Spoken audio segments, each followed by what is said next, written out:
ಉತ್ತರ ಭಾರತದ ಹಲವು ರಾಜ್ಯಗಳಲ್ಲಿ ದಟ್ಟವಾದ ಮಂಜು ಕವಿದಿದ್ದು ದೆಹಲಿ ಸೇರಿದಂತೆ ವಿವಿಧೆಡೆ ಜನಜೀವನ ಅಸ್ತವ್ಯಸ್ತಗೊಂಡಿದೆ ಎಂದು ಭಾರತೀಯ ಹವಾಮಾನ ಇಲಾಖೆ ಹೇಳಿದೆ.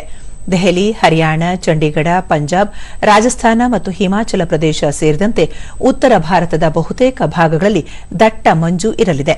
ಪಂಜಾಬ್ನಲ್ಲಿ ಮಂಜಿನ ತೀವ್ರತೆ ಹೆಚ್ಚಿರಲಿದ್ದು ಈ ತಿಂಗಳ 27ನೇ ತಾರೀಖಿನವರೆಗೆ ದಟ್ಟವಾದ ಮಂಜು ಮುಂದುವರಿಯಲಿದೆ ಎಂದು ಹವಾಮಾನ ಇಲಾಖೆ ತಿಳಿಸಿದೆ.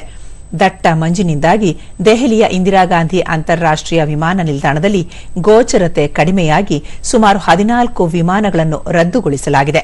35ಕ್ಕೂ ಹೆಚ್ಚು ರೈಲುಗಳು 3 ಗಂಟೆಗೂ ಹೆಚ್ಚು ವಿಳಂಬವಾಗಿ ಚಲಿಸುತ್ತಿದ್ದು ರೈಲ್ವೆ ಪ್ರಯಾಣಿಕರು ಪರದಾಡುವಂತಾಗಿದೆ.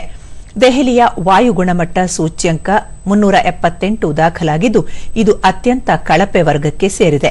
ಮಾಲಿನ್ಯ ತಡೆಗೆ ದೆಹಲಿ ಸರ್ಕಾರ ಕೆಲವು ಕಟ್ಟುನಿಟ್ಟಿನ ಕ್ರಮಗಳನ್ನು ಕೈಗೊಂಡಿದೆ.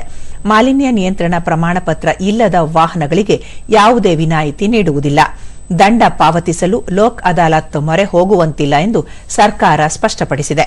ಪ್ರಮಾಣ ಪತ್ರ ಇಲ್ಲದಿದ್ದರೆ ತೈಲ ಇಲ್ಲ ಎಂಬ ಅಭಿಯಾನದ ಮೂಲಕ ಈಗಾಗಲೇ 2 ಲಕ್ಷಕ್ಕೂ ಹೆಚ್ಚು ಪ್ರಮಾಣ ಪತ್ರಗಳನ್ನು ವಿತರಿಸಲಾಗಿದೆ.